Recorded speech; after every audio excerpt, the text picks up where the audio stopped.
Nós tivemos um pequeno atraso para iniciarmos a transmissão e também o nosso encontro por problemas de internet, o que pedimos desculpas, mas enfim, queremos dar início e para isso nós vamos orar para iniciarmos este encontro, e eu convido os que puderem a estar de pé para darmos início a este encontro e então aprendermos mais do Senhor.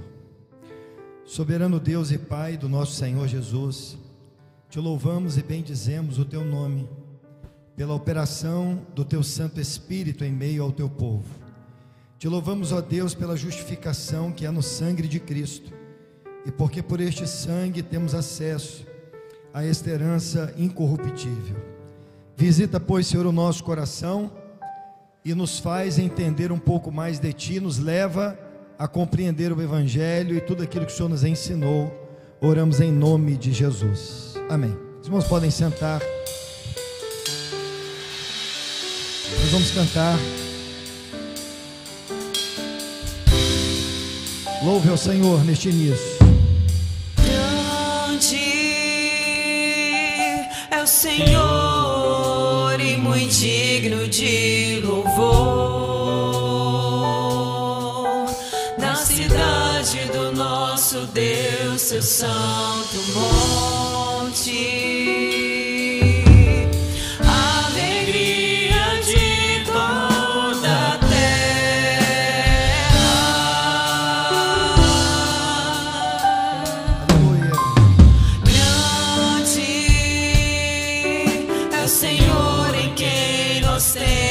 A vitória que nos ajuda contra o inimigo. Por isso diante dele nos prostramos.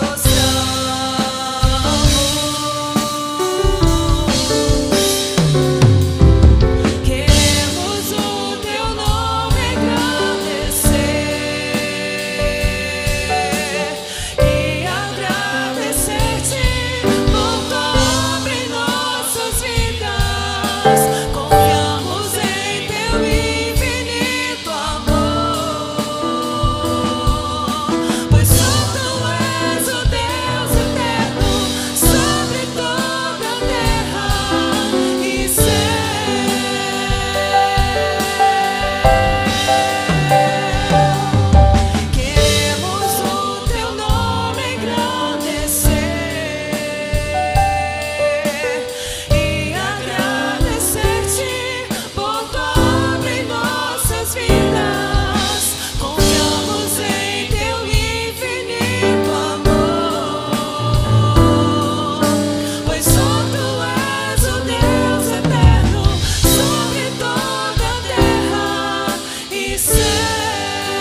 Sei que estás aqui, Senhor,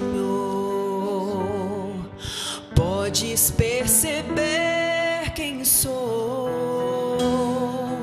podes ver se há em mim um verdadeiro adorador. A minha oferta eu ofereço a Ti, Deus meu, pra reconhecer que nada tem, tudo é Teu. Quero Te adorar, ainda que a figueira não floresça. Eu quero me alegrar, mesmo se o dinheiro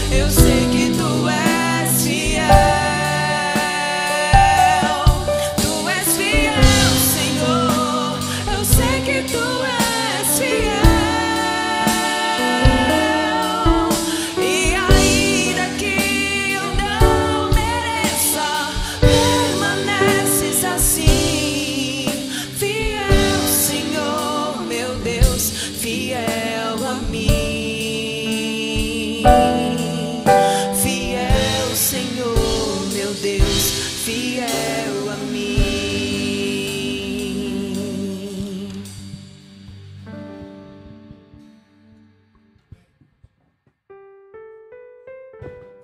E entrar então no nosso objetivo, às quartas-feiras, que é promovermos aqui esse entendimento do Evangelho, o que nós chamamos de devocional. E aí eu convido os pastores a estarem aqui para a gente junto desenvolver esta compreensão.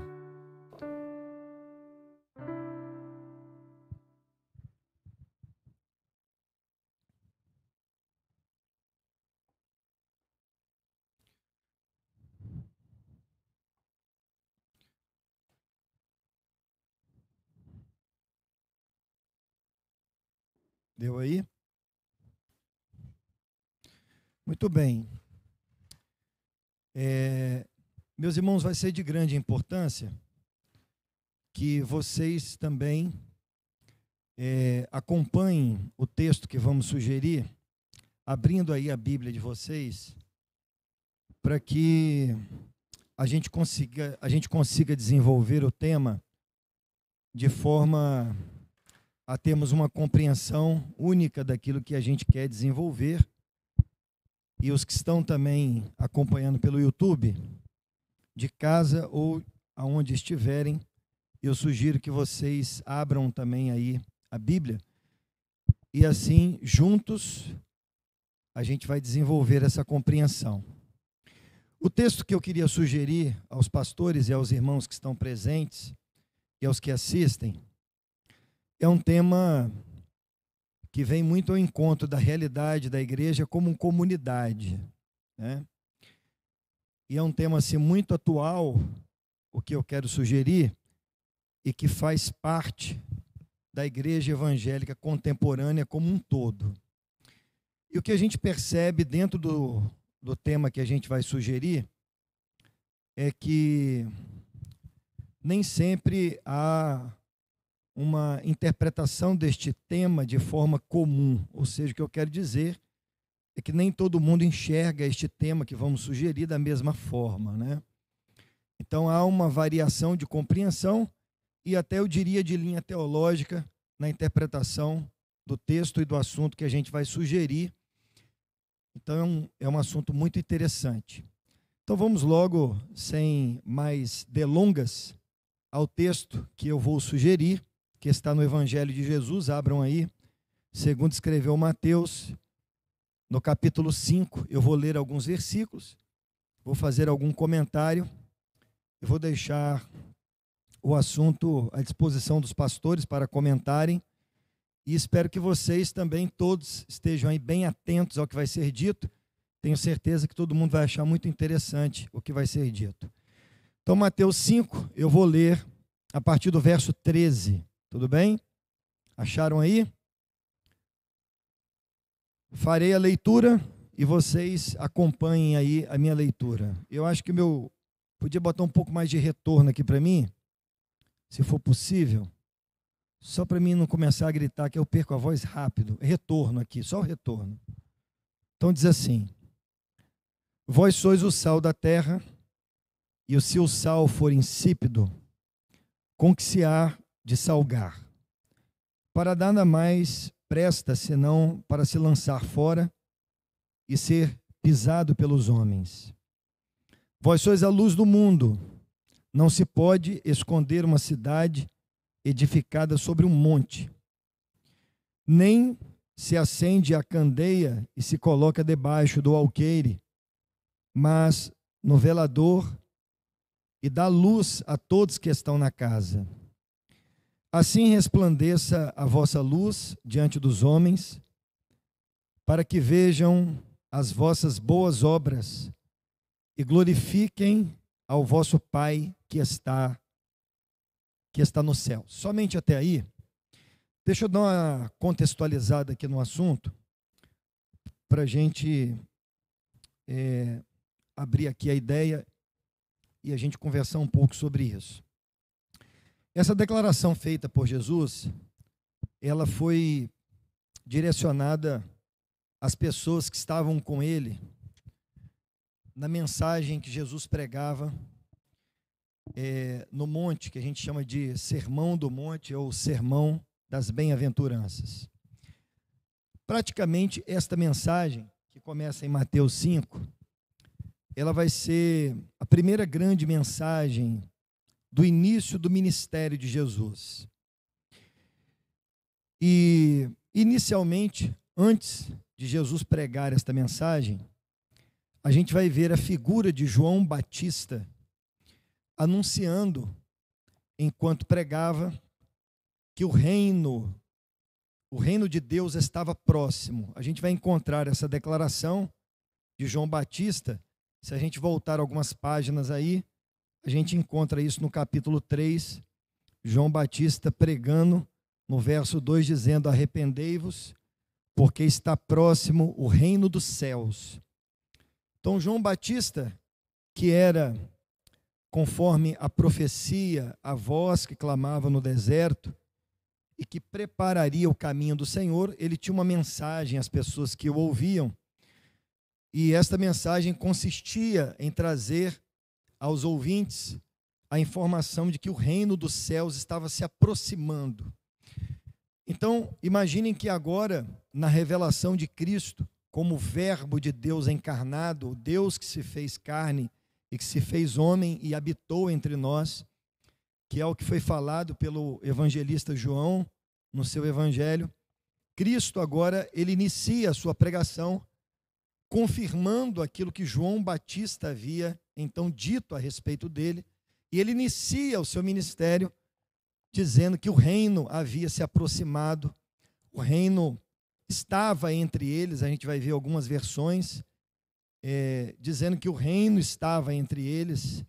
Então, a mensagem de Cristo era a confirmação daquilo que João Batista vinha pregando. Então, imaginem que a declaração de Cristo, ela traz uma série de implicações, porque agora o reino de Deus, que até então nós tínhamos na ocasião da história um pensamento de Deus que vinha por parte dos judeus e da religião judaica, que era o aguardo do Messias, do rei que viria, e por parte do conhecimento baseado na filosofia grega a respeito do divino, que era algo que estava, na maioria das vezes, relacionado ao que se entende por metafísica ou sobrenatural, como se Deus fosse uma coisa distante, né? Alguns filósofos chegavam a dizer que o divino se revelava através da natureza, do cosmos, né? Imaginem que agora Jesus chega e declara no espaço e no tempo, ou seja, na existência das pessoas que estavam ali, que o reino havia chegado e o reino estava ali. O que naturalmente, imaginem, por favor, que naquela ocasião em que Jesus pregou isso, havia uma sociedade instalada, havia uma estrutura de cidade, de reino, de pessoas, de comunidade, que estava instalado, e, como se não bastasse essa compreensão, havia inclusive um reino que existia, que era o reino do Império Romano, cujo Israel e tudo que estava ligado a Israel, eles eram subordinados ao Império Romano. Então imagine que alguém chegue pregando, que era a mensagem de Cristo: olha, o reino chegou, o reino está entre vocês. Então agora, a compreensão que se deve ter a respeito desta declaração, ela, por si só, essa declaração, ela vai desconstruir tudo o que havia de compreensão até aquele momento. Porque se os gregos imaginavam no divino como algo relacionado à metafísica, como o sobrenatural, ou o divino está relacionado ao cosmos, à criação, ao espaço, e os judeus esperavam um rei, imaginem que agora Jesus chega declarando que o reino estava ali. Então, a gente pode já vislumbrar uma série de implicações com relação a essa declaração. Mas Jesus começa a pregar, e a gente vai ver no decorrer do capítulo 4, que uma infinidade de pessoas, pastores, vindo de vários lugares, vinham para ouvir a pregação dele. Ele inicia a pregação, e agora, já falando do texto que eu li com vocês, Jesus começa a dar uma ideia do que seria esse reino. Porque temos que concordar numa coisa: se há um reino que está sendo instalado entre nós, que é o reino dos céus, ou o reino de Deus, a instalação deste reino, ou seja, em se instalando este reino entre nós, este reino, ele vai provocar naturalmente alguma percepção no espaço e no tempo do que é esse reino. Ou seja, você tem que encontrar ele em algum lugar. Se ele está instalado aqui, como é que eu encontro esse reino? Como é que eu percebo esse reino, né? Esse reino deixou de ser uma coisa sobrenatural, porque se ele instalou-se aqui entre nós, eu tenho que encontrar ele, eu tenho que ver esse reino, eu tenho que perceber. Então agora, pastores, é sobre isso que eu quero falar. Fiz essa contextualização aqui para a gente entender o cenário, né, cultural e até um pouco político. Mas Jesus chega então no meio daquela mensagem, era o final da mensagem das bem-aventuranças, e para as pessoas que estavam ali, gente, ouvindo, imagine uma multidão lá ouvindo, como vocês que estão aqui hoje, ele olha para a multidão e ele declara: olha, gente, vocês serão o sal da terra. A terra a que se refere Jesus ali, era terra no sentido de criação das pessoas que estavam ali, da comunidade, do que existia até então. Então, vocês serão sal aqui da terra, vocês serão a luz do mundo. O mundo é no mesmo sentido, é o cosmos, é a criação, é a raça humana de uma forma geral. E ele chega a dizer para as pessoas que estavam ali, e é nesse texto que eu gostaria de chamar a sua atenção, olhe para nós aqui agora, porque é o que nós vamos desenvolver. Ele chega a comparar essas pessoas que estavam ali fazendo parte daquele reino que ele estava anunciando. Ele chega a comparar, pastores, estas pessoas a uma cidade edificada sobre uma rocha. Ou seja, vislumbrem aí agora na mente de vocês o que é uma cidade edificada sobre uma rocha. Todo mundo vai ver, né, pastores? Não tem como esconder a cidade, ela é visível, as pessoas vão ver essa cidade, e por ela ser edificada sobre uma rocha, ela não pode ser escondida. E é sobre isso que eu gostaria hoje de desenvolver aqui com os pastores, esse tema com os irmãos, para a gente falar um pouco sobre isso, sobre a igreja como cidade edificada que não pode ser escondida. Assim como Jesus chegou e instalou o reino, e aquilo trazia várias implicações, no sentido de se diluir na existência, tá? Naturalmente, a igreja, as pessoas que estavam ali, elas formariam uma comunidade que, de alguma forma, ela seria notada pelo mundo e pelas pessoas, pela raça humana, de uma forma geral. É sobre isso que eu queria conversar com vocês, com os irmãos, sobre a nossa percepção hoje na igreja contemporânea, sobre esse assunto, como é que isso se dá, como é que isso pode ser feito. Existem, pastores, algumas referências que a gente pode trazer a respeito desse assunto, para a gente compreender o que é isso, como se dá isso. Por favor, fiquem à vontade, eu já falei muito. Irmãos, paz do Senhor, eu quero só fazer um comentário ainda sobre a introdução. O reino de Deus, quando a gente fala do reino de Deus, a gente está falando de duas perspectivas. O reino de Deus tem a sua perspectiva. Conseguem me ouvir bem aqui, os irmãos? O reino de Deus tem a sua perspectiva escatológica, ou seja, de um reino que vai acontecer na sua plenitude. Mas o reino de Deus, ele também tem a sua perspectiva na história humana, que começa em Jesus. Então, quando Jesus diz que o reino de Deus ele é chegado, não é que ele é chegado na sua plenitude. Esse reino na plenitude vai acontecer um dia. O reino de justiça, paz e alegria no Espírito. O reino onde todas as mazelas humanas vão deixar de existir. Então, esse reino vai acontecer um dia, na sua plenitude. Hoje ainda ele não acontece. Mas em Jesus, esse reino, ele é pontuado, ele é sinalizado na nossa história, na história do homem. Então, quando a gente olha para Jesus, a gente consegue perceber como que é esse reino. Ou como será esse reino adiante, Sendo que esse reino que vai acontecer adiante, ele já começa a existir na história a partir de Cristo. As evidências dele, na forma de vida de Jesus, naquilo que ele ensina, naquilo que ele gestualiza, no seu socorro ao próximo, no seu amor ao próximo, na sua mão estendida, no seu cuidado com o ser humano, no seu combate às injustiças sociais, às injustiças religiosas e daí por diante. Então, em Jesus, esse reino, ele é pontuado na história.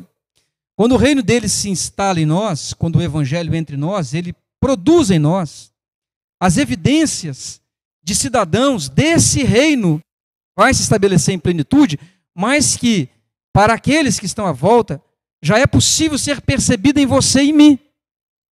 As características desse reino que virá em plenitude já pode ser vista agora aqui na história. Então, o que é a igreja?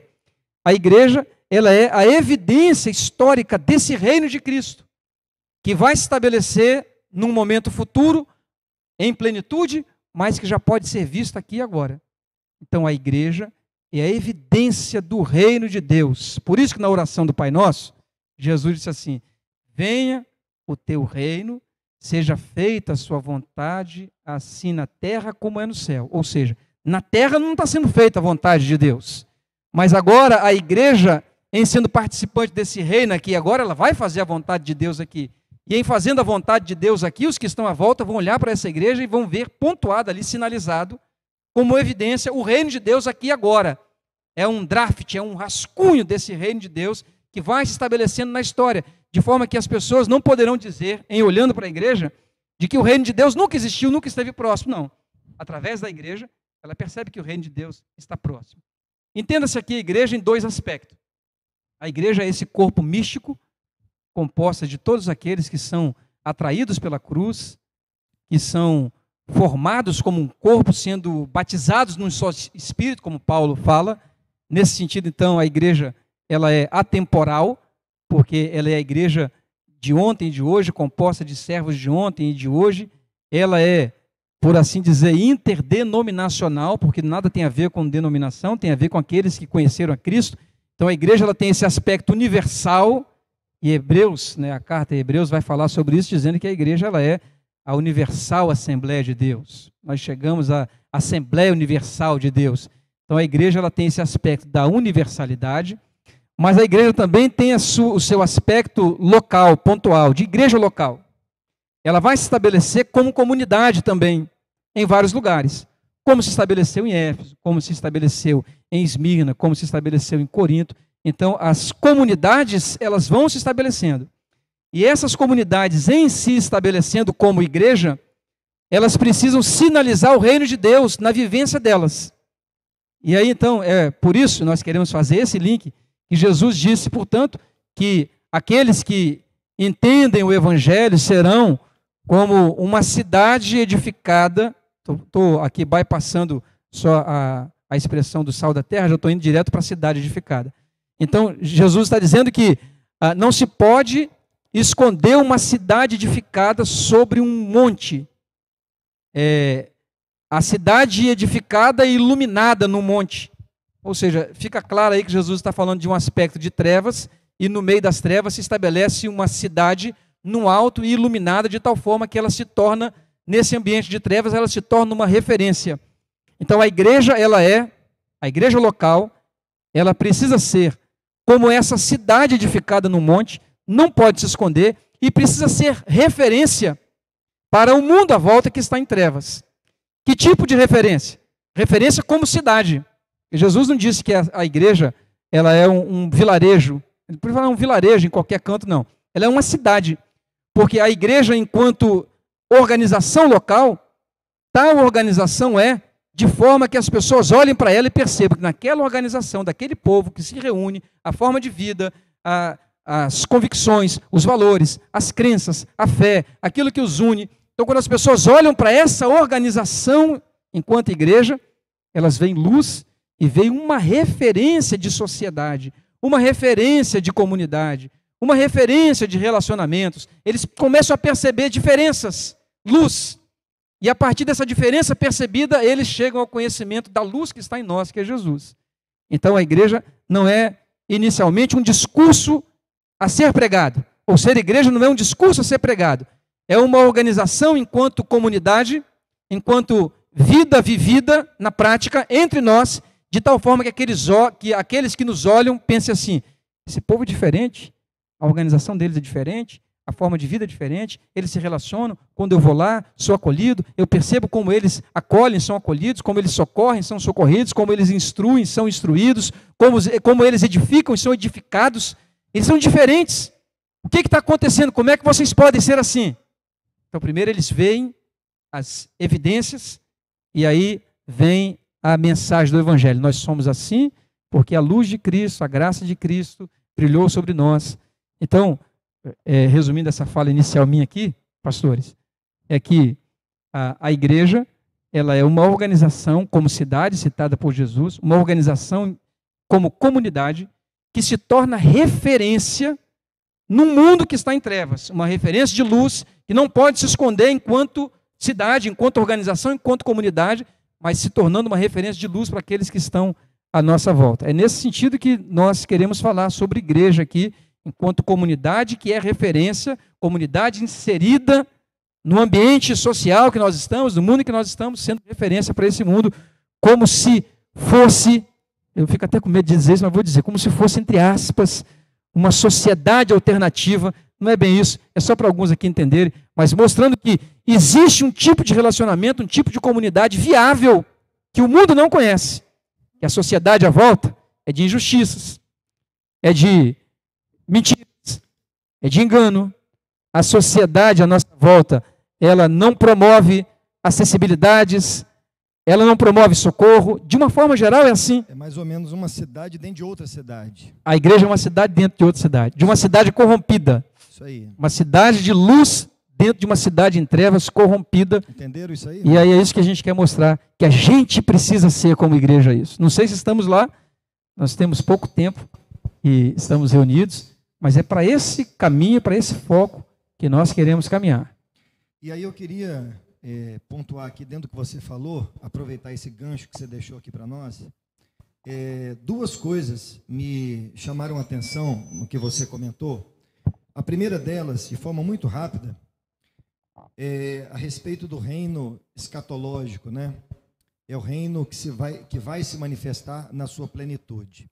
E que de fato vai, e a gente, como cristão, não tem como negar isso, a gente sabe e espera por isso, né? No entanto, eu percebo que, de uma forma, não diria geral, mas de uma forma bem considerável, eu percebo que a comunidade cristã contemporânea,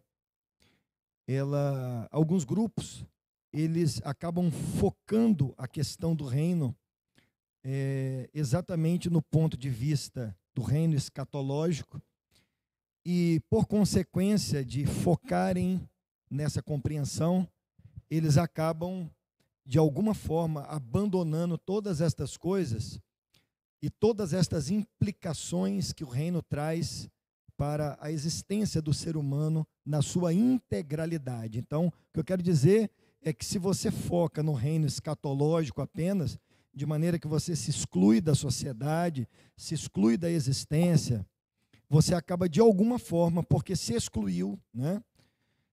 Por vários motivos a pessoa se exclui, né? Enfim, você acaba não compreendendo as necessidades que fazem parte da existência do ser humano de uma forma geral. Apenas um comentário, e depois, se vocês quiserem falar alguma coisa mais sobre isso. Mas ainda dentro disso, é por isso que Jesus disse, comparou uma cidade. Quando você pensa numa cidade, você pensa em organização, você pensa em necessidades humanas, você pensa em governo, você pensa em leis, em normas.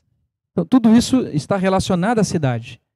Então, são aspectos humanos da convivência de pessoas. Inclusive as diferenças, né? Inclusive as diferenças. Claro. Então, a igreja não pode olhar para a sua existência, para o seu papel na história, só como um papel espiritual. Ou seja, ela prepara você espiritualmente. Ela cuida das suas necessidades espirituais. Os seus problemas humanos, psicológicos, afetivos, as injustiças sociais que você sofre, a falta de acesso que você tem, de oportunidades que você tem, que você não tem, né? A falta de oportunidades na sua vida, as suas necessidades fisiológicas, a igreja não se envolve com isso, porque ela está se preparando para esse reino que virá e negligencia que o reino já começa aqui agora, na sua compreensão integral de homem, como corpo, alma e espírito. É uma cidade organizada. Na cidade você trabalha, na cidade você estuda, na cidade você tem governo. Ou seja, então a igreja ela tem que ter essa percepção de que o seu papel na história hoje é de mostrar que o ser humano pode viver aqui na sua integralidade de forma diferente do ambiente à sua volta, sendo essa cidade de luz, edificada sobre um monte, que se torna uma referência. E a gente vai ver mais adiante, quando a igreja começa, pastor Maurício, lá no livro de Atos, a gente vai ver esses traços dessa comunidade que se reúne, esses traços espirituais, humanos, afetivos, que fazem parte da igreja nos seus primeiros dias. Elas se organizam como, de fato, como uma cidade, como uma comunidade. A propósito, um outro comentário que eu gostaria de falar, bem rápido, eu vi aqui que o William quer comentar, a questão do exemplo sugerido por Cristo a respeito da cidade edificada sobre um monte, né, a cidade iluminada. Isso tem naturalmente algumas implicações, tanto do ponto de vista do ponto de vista interno da cidade, ou seja, daqueles que estão dentro da cidade, tá? Mas também dos que estão do lado de fora. Então, do ponto de vista dos que estão dentro da cidade, dos que fazem parte dessa cidade edificada, naturalmente, a edificação desta cidade sobre a rocha é o evangelho de Cristo, é o reino, e é de fundamental importância, isso aqui vale para nós, né? Você está em Cristo, e por estar em Cristo, você é livre. No entanto, a ideia de comunidade para os que estão em Cristo, para nós que estamos em Cristo, ela é de fundamental importância, pastores. Porque é fazendo parte desta comunidade, e aí eu falo do ponto de vista dos que estão lá dentro da cidade edificada, daqueles que estão ligados a Cristo, que foram alcançados pelo Evangelho, que são parte desse corpo que já mencionamos aqui, é de fundamental importância a minha participação nessa realidade. Porque é integrado a esta comunidade, cujo cabeça é Cristo, cujo fundamento é Cristo, é que eu também serei edificado sobre vários aspectos da minha vida. E isso é o ponto de vista daqueles que estão do lado de dentro. E que é muito importante, e eu acho que quando a gente chegar lá em Atos, a gente vai falar mais sobre isso, porque ali a gente tem muita munição para falar disso, e também dos que estão do lado de fora. Então, os que estão do lado de fora, que ainda não fazem parte da cidade edificada, eles irão identificar nesta comunidade edificada, nesta cidade edificada, aquilo que é de fato ligado à ideia de comunidade, à ideia de estar juntos, né? A participação de forma efetiva na existência humana, na sua integralidade. Corroborando aqui com os pastores já trouxeram, ainda no versículo 16, Jesus diz assim: assim resplandeça a vossa luz diante dos homens, para que vejam as vossas boas obras e glorifiquem a vosso Pai que está nos céus. Então Jesus está dizendo que esta comunidade, esta igreja, ela será identificada pelas obras que ela vai gerir, que vai ser gerado por ela, por esta comunidade, por essa cidade, da qual o pastor Jordilton muito bem salientou. Ela está edificada, ela é uma cidade que está iluminada, então ela é referência, né? Ela precisa ser referência, porque Jesus disse que ela seria assim, essa comunidade, nessa igreja, e as obras que ela iria efetivamente realizar, seria suprir as demandas, que nós vamos ver agora no livro de Atos, né? Demandas do dia a dia das pessoas, as necessidades, né? Não somente espirituais, mas necessidades também que uma comunidade demanda. Nós estamos numa comunidade aqui de Vila Velha, como foi dito, né? Uma comunidade que tem muitas demandas e nem todas, infelizmente, são atendidas. Mas a comunidade Igreja de Jesus, as demandas dela sempre é suprida, porque ela está unida no mesmo propósito, ela tem tudo em comum, ela, né, é uma unidade, ela é comum a uma unidade, que é o Evangelho, que nos traz aqui, o que unia aquela igreja é o Evangelho de Jesus, o que nos une como comunidade, como igreja, é o Evangelho da graça. Então, nos é comum esse Evangelho, e sendo comum a nós, como igreja, precisamos viver, como o pastor Maurício muito bem salientou, eu, quanto comunidade, viver e praticar, né, nessa comunidade o Evangelho, que não é só no fato, no que diz o espiritual, mas também na demanda das necessidades dessa comunidade, e que vai influenciar também aqueles que estão lá fora, que eu creio que é o que nós vamos ouvir agora, né, um pouquinho sobre Atos, a demanda de uma comunidade que se achegou a Jerusalém, né, e foi suprida pela comunidade igreja que ali estava. Antes de prosseguirmos aqui, eu só registrar que o pastor William foi ali para aquela pontinha ali, para pegar um vento, e a pressão dele deu uma baixadinha. É coisa da idade, né, William? Vai ficando velho, aí ele está ali dando uma respirada, tomando um copinho d'água ali, mas nada demais não. É porque se morrer vai para o céu mesmo, né? Mas a conclusão de Jesus nesse texto de Mateus, que o pastor Amarildo está dizendo, assim brilha a vossa luz diante dos homens, para que vejam as suas boas obras e glorifiquem a Deus. Ou seja, é a conclusão, né? Então, o que essa igreja, enquanto comunidade, vai produzir, entre aspas, para a evangelização, não é necessariamente um discurso falado, mas é uma vida vivida. Então, a sua luz brilhe e as pessoas vejam as suas obras. Ou seja, não é possível que a luz brilhou e você não tenha obras. Tiago vai falar sobre isso, que a fé sem obras é morta. Então, não é que você faça obras para ser salvo, mas as obras na sua vida, obras no sentido de comportamento, de ações, de atitudes, ou seja, aquilo que se evidencia na sua vida é próprio da salvação que já te alcançou. Então, você não faz para ser salvo, mas você faz porque você é salvo. É diferente. Então, o melhor instrumento de evangelização da igreja, de anunciação do reino, não é o discurso. O discurso talvez seja o segundo plano, mas o instrumento de evangelização da igreja, na verdade, é a sua própria vida, as próprias obras do Espírito, ou frutos do Espírito produzidos em você, no seu dia a dia. As pessoas vão ver essa luz, vão ver o que você é, como você age, como você fala, como você se relaciona, como você trata as pessoas, como você trata o seu semelhante, como você oportuniza as pessoas, chances na vida e daí por diante, e elas vão perceber que isso é diferente, porque a cidade lá fora em trevas não se vê isso normalmente. E eu estou vendo isso em você. O que é isso? É a luz. Que luz é essa? É Cristo. É aí que você entra com a mensagem. A evidência das obras, seguida da explicação dessas obras, que é o Evangelho de Cristo em você. A gente pode ir lá para Atos? Vamos então dar um passo à frente para a gente ir para a nossa conclusão. Eu acho que essa primeira parte, eu acho que ficou claro. Os irmãos conseguiram compreender todos? Tudo bem. Então vamos dar uns passos à frente aqui e vamos abrir no livro de Atos, no capítulo 2. Atos 2, 40.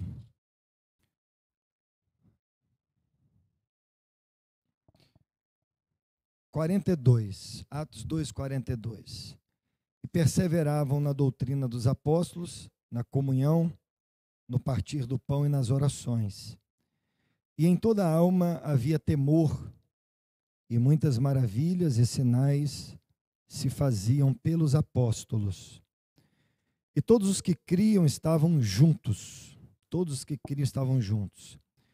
E tinham tudo em comum. Vendiam as suas posses e bens e repartiam com todos, segundo cada um havia de mister. E perseverando unânimes todos os dias no templo, e partindo o pão de casa em casa, comiam juntos com alegria e singeleza de coração, louvando a Deus e caindo na graça do povo. E todos os dias perseverava o Senhor, acrescentava o Senhor à igreja aqueles que haviam de se salvar. Esse texto, ele traz para nós o entendimento, ou seja, ele comunica conosco o texto, nos mostrando, no início da igreja, após a ressurreição de Cristo, o Pentecostes, a gente consegue ver de forma muito clara, agora nesse texto, a gente percebe esse desenvolvimento do Evangelho, tendo como compreensão a integralidade do homem. Porque vejam, e aí eu queria que os pastores comentassem, vejam que o texto, ele traz para nós a informação de operações, de maravilhas, sinais. Ele vai falar da doutrina dos apóstolos, que era o evangelho de Cristo, que era ensinado. Ou seja, a gente está falando de uma parte espiritual, né? Sinais, maravilhas, sinais acontecendo no meio do povo, o povo aprendendo a doutrina, que era o evangelho de Cristo. A gente vai ver temor, que é resultado de uma operação do evangelho na vida do homem. Mas vejam que de forma muito clara o texto vai tratar, e é o que é importante para a gente entender, da questão, pastores, da integralidade do homem, o homem como ser humano na sua existência, com as suas necessidades, as implicações que fazem parte da sua vida como ser humano, as demandas que são produzidas por si só na existência. Percebam que todas estas coisas, irmãos, elas eram atendidas, todas essas demandas eram atendidas dentro da comunidade cristã. Percebam que, inclusive, pastores, a questão de comer pão em casa. Tinha até chá da tarde.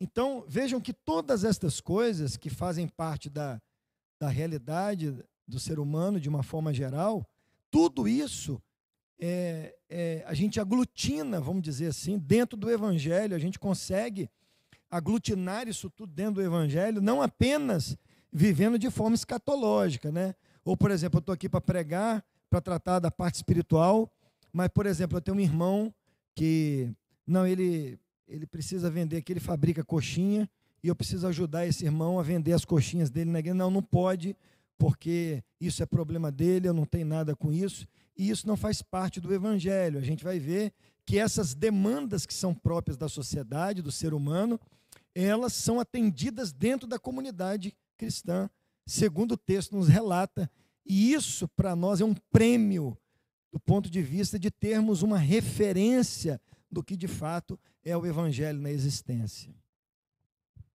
É bom a gente pontuar, não sei se ficou alguém, acho que o pastor Amarildo falou aqui, mas pontuar um pouquinho mais sobre comunidade, definindo o que é comunidade, para a gente entender o que estava acontecendo aqui. Isso aqui era uma comunidade, estava se formando, de 3.000 pessoas. Se você olhar o versículo 41, eram 3.000 pessoas que estavam formando essa comunidade aqui.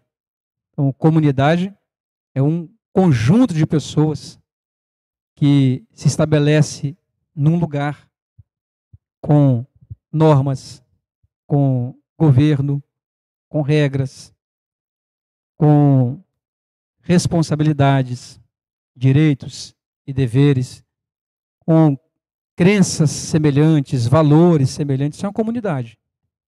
Objetivo em comum. A palavra comunidade, são duas palavras, né? Comum, unidade. Então, tem alguma coisa que os une, comum a todos. Seus valores, o lugar onde estão, as normas que ali estão, as crenças que existem, isso de uma forma geral, sociologicamente falando, né? É mais ou menos isso que seria uma comunidade. Então aqui é a comunidade enquanto igreja que está se reunindo. São 3.000 pessoas. O que eles tinham em comum? O que os unia? Que era comum a todos. E aí o texto, na sequência aí do capítulo 2 de Atos, versículo 42, já vai dando as suas indicações, né? O que eles tinham em comum?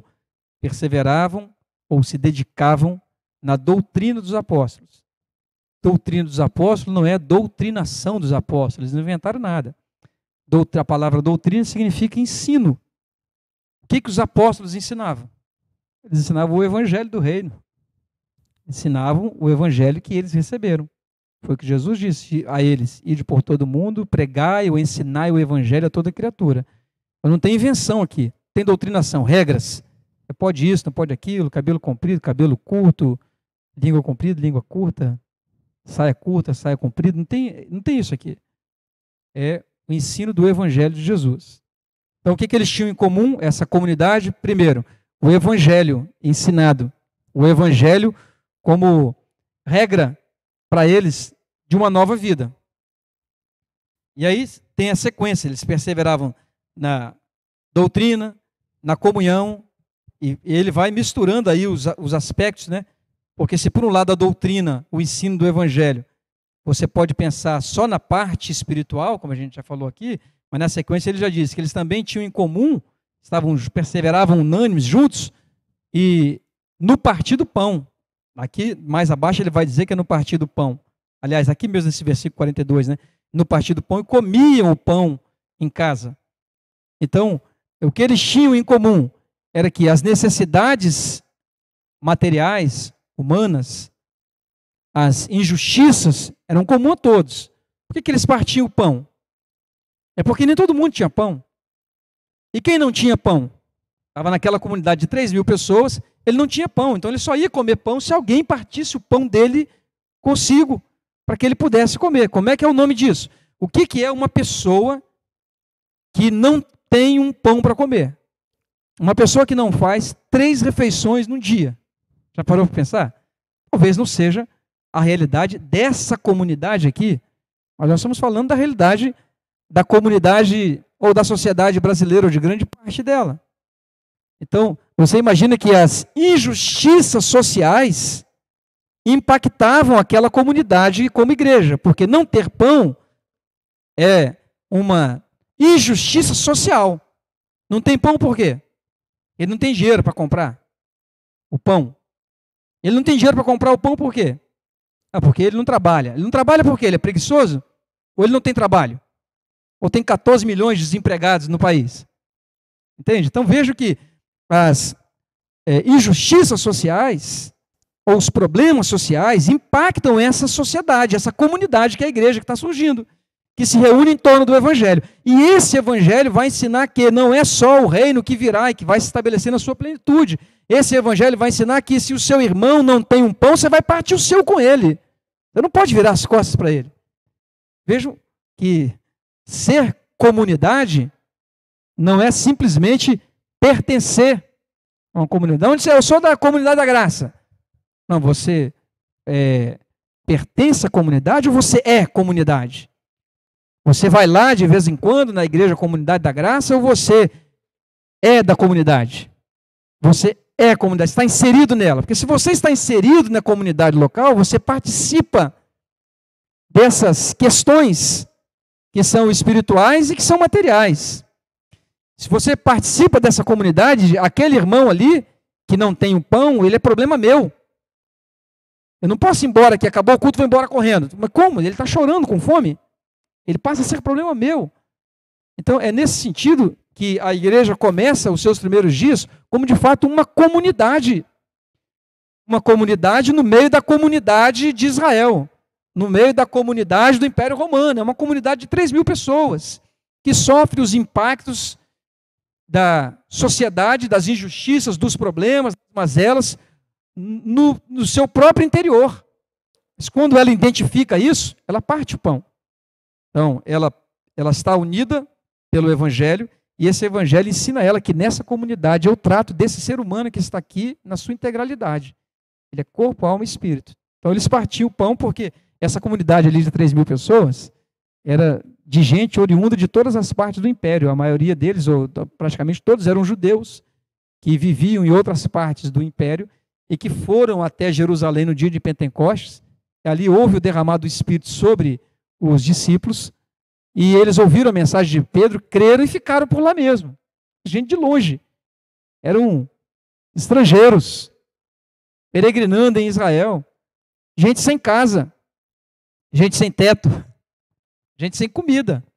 E aí eles estavam cuidando disso tudo, porque aí você vai ver mais adiante que eles comiam. Eu quero falar sobre esse versículo.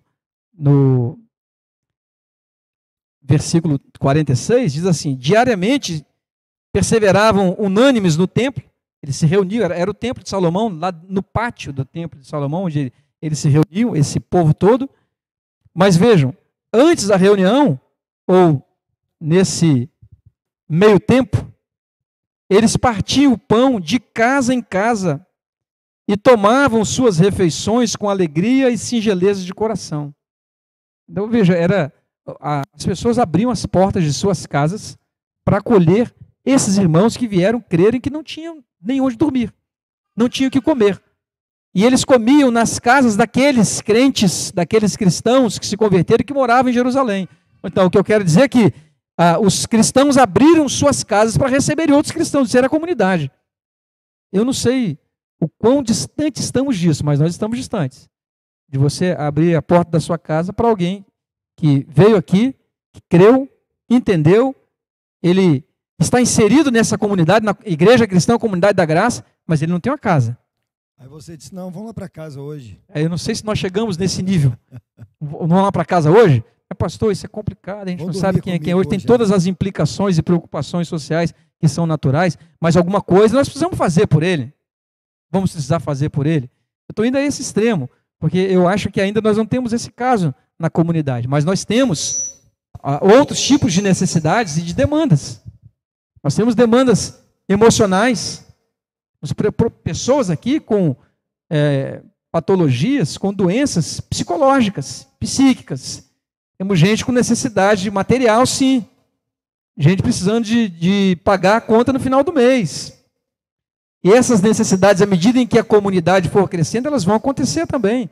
Mas à medida em que essas necessidades surgirem também, vão surgir aqueles que vão suprir essas necessidades. As fontes vão acontecer também. E o que dizer ainda daquelas pessoas que elas se apresentam de uma forma exterior, o estereótipo dessas pessoas é completamente diferente do meu, né? Então são as diferenças que existem. O que dizer dessas pessoas?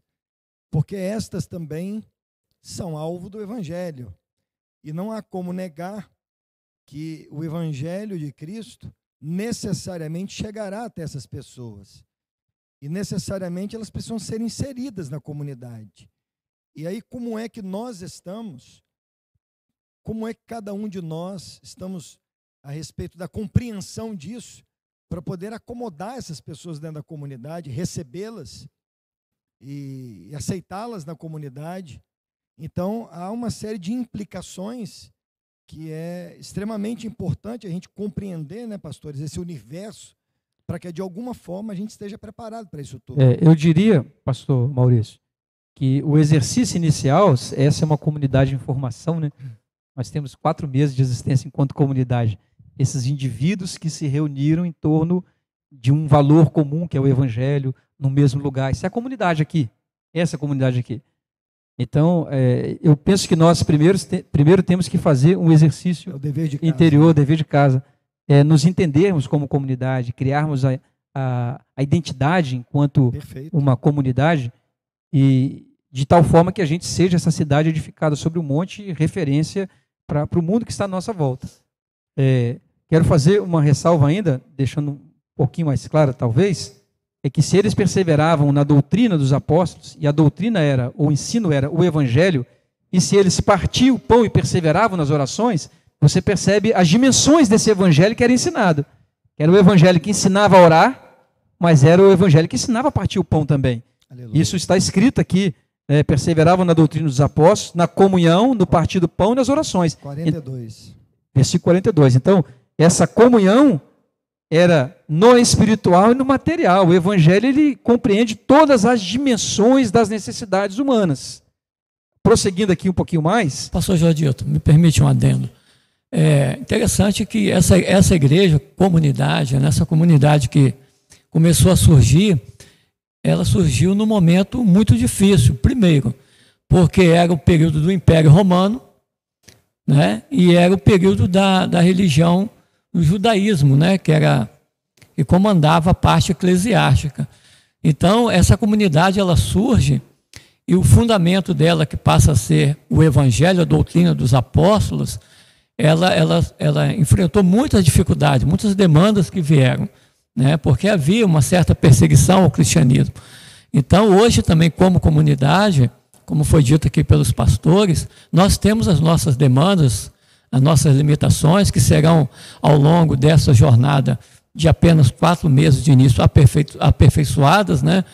Mas eu, quanto comunidade, eu tenho que estar sempre fazendo uma introspectiva a meu respeito de como eu estou sendo quanto comunidade para com aquele que está ao meu lado, que é o meu semelhante, né? Porque para que eu ame a Deus, eu tenho que amar o próximo.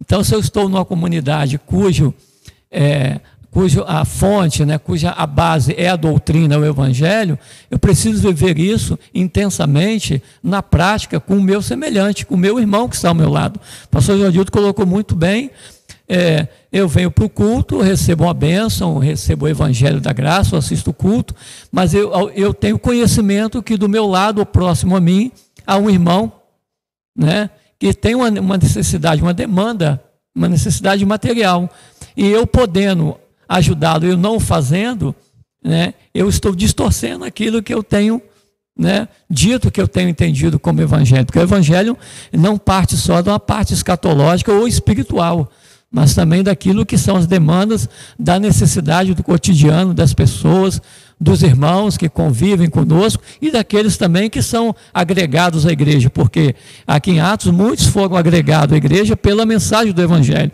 Criou-se uma demanda. Como suprir? Somente pregando a mensagem? Sim, óbvio, mas também ajudando naquilo que era a necessidade do acolhimento, né? Porque nós temos percebido que o cristianismo hoje, as religiões, não estamos aqui generalizando, mas nós temos visto que há uma acepção de pessoas, é feito, né, uma separação, mas o Evangelho de Jesus, ele não exclui, ele não discrimina, ele acolhe, ele abraça. Foi isso que a igreja de Jerusalém fez quando se criou uma demanda, né, pela pregação do Evangelho, que foi a mensagem de Pedro. Muito bem, nós vamos interromper o tema por aqui, o assunto por aqui, e nós queremos deixar esse texto de Atos como um dever de casa para os irmãos que estão aqui, para os que não estão, que estão ouvindo pelo YouTube, e por aqueles que vão ouvir ainda, os demais irmãos da igreja, vão voltar a esse vídeo aí, vão buscar esse vídeo, vão ouvir, vamos ler esse texto de novo de Atos. Aliás, você pode ler até todo o capítulo 4 de Atos também, de Atos 2 até Atos 4, 5, essa formação da igreja. E aí a gente, nessa perspectiva, com esse olhar de reino, de igreja, que é a evidência do reino aqui, enquanto comunidade, a gente vai voltar a falar sobre isso na próxima quarta-feira, dando sequência a esse tema, esse assunto que é muito relevante para nós. Eu diria até, o pastor Jordilton, me veio aqui um insight agora, uma ideia. Eu diria até que, por se tratar de um assunto tão importante para a nossa comunidade, a gente podia, na semana que vem, em dando continuidade ao assunto, como os irmãos, durante a semana, estarão lendo a sequência do texto, né? Identificando no texto aqui bíblico as informações do texto, aquilo que a gente tem comentado. Se na próxima semana algum irmão desejar fazer algum comentário do que leu, pode nos procurar, que enquanto a gente estiver aqui no encontro do devocional, os irmãos podem participar trazendo, mas nos procure antes para a gente organizar e ver como a gente pode fazer isso, né? Amém? Amém, irmãos? Então fica aí o dever de casa. Na semana que vem a gente volta com esse assunto, como o Jordilton sugeriu, e a gente espera a participação dos irmãos. Tudo bem? Vamos orar então? Glorificando a Deus por esse encontro, por esse assunto tão especial, tão precioso para a nossa vida. Senhor, te louvamos e bendizemos o teu nome, porque nos deste, pelo Espírito do Senhor, a oportunidade de conhecermos mais a teu respeito neste encontro. E oramos, ó Deus, para que as evidências do Evangelho na nossa vida sejam uma realidade por parte daqueles que estão à nossa volta, que eles vejam as nossas obras em Cristo e conheçam o Pai e sejam alcançados pelo Senhor. Continua assim conosco, nos ajuda em tudo. Oramos em nome de Jesus. Em teu nome dizemos que a graça maravilhosa do nosso Senhor Jesus, o amor de Deus o Pai e as consolações do Espírito Santo permaneçam com todos vocês, agora e para sempre. Amém. Amém. Podem sentar. Irmãos, agradecemos a presença de todos vocês. E eu sugiro, irmãos, que para a próxima quarta-feira a gente podia tentar um engajamento maior do pessoal, né? Dos demais irmãos. Vamos ver se a gente consegue criar para o final de semana alguma coisa para a gente engajar isso no meio dos irmãos, na rede social, para que os irmãos estejam aqui diante de um assunto que é tão importante, né, irmãos? É um assunto tão da nossa realidade. Está transmitindo ainda não, né? Deus, está transmitindo ainda? Quem está com... Eu acho que não, já encerraram lá?